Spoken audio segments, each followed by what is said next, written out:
JDU नेता सरयू राय ने press conference कर बन्ना गुप्ता द्वारा लगाए गए आरोपों का जवाब देते हुए कहा कि बन्ना गुप्ता से जुड़ा एक मामला सामने आया, लेकिन पुलिस ने उसे फौरन फर्जी करार दिया है, लेकिन उस पर अभी तक कोई जांच नहीं हुई है। उन्होंने चुनावों की चर्चा करते हुए कहा कि एनडीए जहां से निर्देश देगी, मैं वहां से चुनाव लड़ने के लिए तैयार हूं। अगर पूर्वी के बजाय पश्चिमी जमशेदपुर से बन्ना गुप्ता के खिलाफ भी चुनाव लड़ना पड़े तो मैं लड़ूंगा।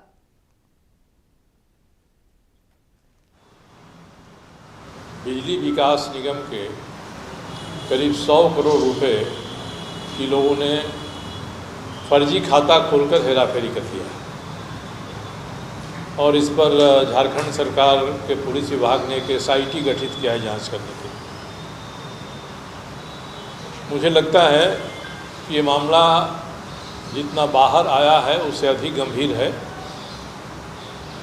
मेरी सूचना के अनुसार कम से कम 500 करोड़ रुपए की हेराफेरी हुई है और ये बिजली विभाग के कर्मचारियों के बेनिफिट के पैसे हैं जिसको एक ट्रस्ट में रखा जाता है। ट्रस्ट की तरफ से कई बैंकों में FD होती है। झारखंड सरकार के स्वास्थ्य मंत्री बन्ना गुप्ता जी ने प्रेस के साथ कुछ बातें की थी, सारी बातें मुझ पर केंद्रित थी। अब जो आदमी सोया हुआ है उसको जगाया जा सकता है, वो जगा हुआ है और सोने का नाटक कर रहा है, उसको कोई जगा नहीं सकता। बन्ना गुप्ता जी की यही स्थिति है। किसी ने एक FIR वायरल किया,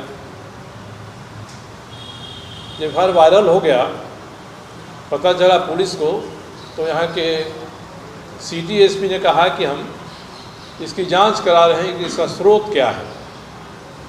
तो एक तरफ तो सिटी SP जांच करा रहे हैं, दूसरी तरफ बन्ना गुप्ता जी ने अपने किसी खास प्यादे से